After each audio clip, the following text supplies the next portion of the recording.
Good afternoon, everybody, and welcome to the Elliot's Everything Emporium show. Okay, I'm John Elliott, and I am your host, and all right, let's get into it. So, I do a lot of yard sailing, which basically means that I drive around from yard sale to yard sale to yard sale up here in the Portland area, and I go looking for things to be able to resell on eBay, Mercari, and even potentially locally. And you find a lot of different items from small to really large. And the great thing about yard sales typically allows you to haggle, and of course a lot of times you can find things for very, very cheap. So if you are looking at going to a yard sale, there are quite a number of things that you can do to prepare. And also when you arrive. One thing is there's a really great app called the Yard Sale app, Yard Sale treasure map. Basically, it shows you all the yard sales that have been registered on Craigslist and show you them in the area, so you can plan out kind of your day, and of course what area you want to target.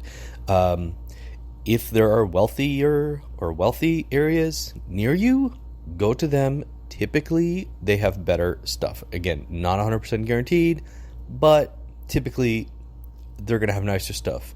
I remember a lot of times people who are wealthy also, they may not value their items as much. They may be willing to just take, a much lower price for something. So this is definitely something you should be aware of and totally go for. Now, the next part is this. When you arrive, just take a look around and see what's there. Focus on what you know really well. That's typically how I try to do things. Things to look for also is there a free bin? Don't worry about it too much. Go to the free bin. Go check it out. I found quite a number of items that have been worth quite a bit of money that people have just put into the free bin, which includes a pair of brand new Keen shoes. I found some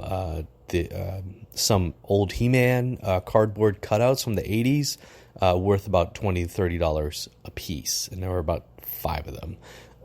Okay, so also once you kind of know what it is that you're looking for, start looking at those very specific items. All right, so one other thing too is don't hesitate to negotiate. Offer the person less.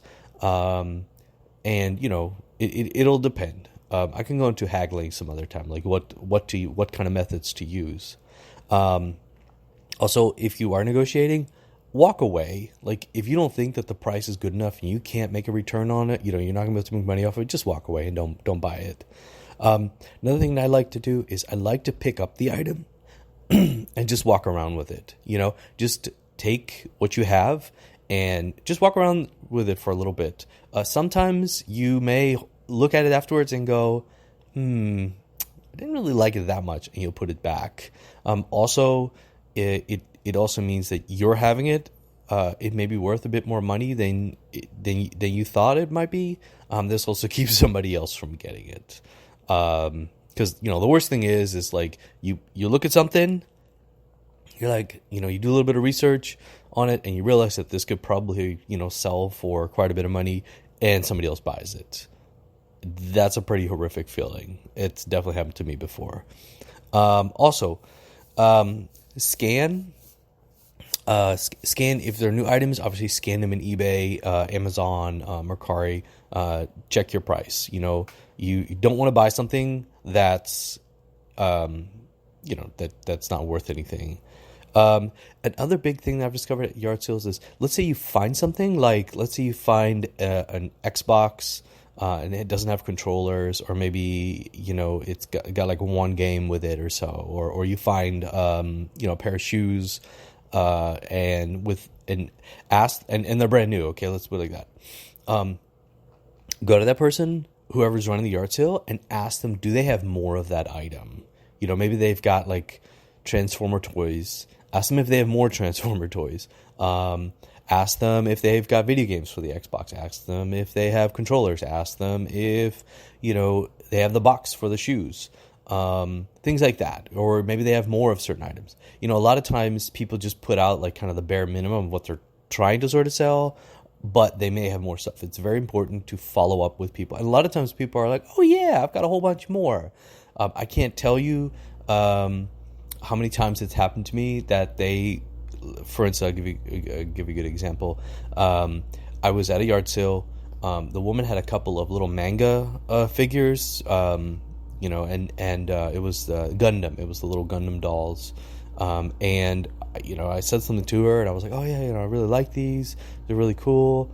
I was like, do you have any more? And she's like, oh yeah.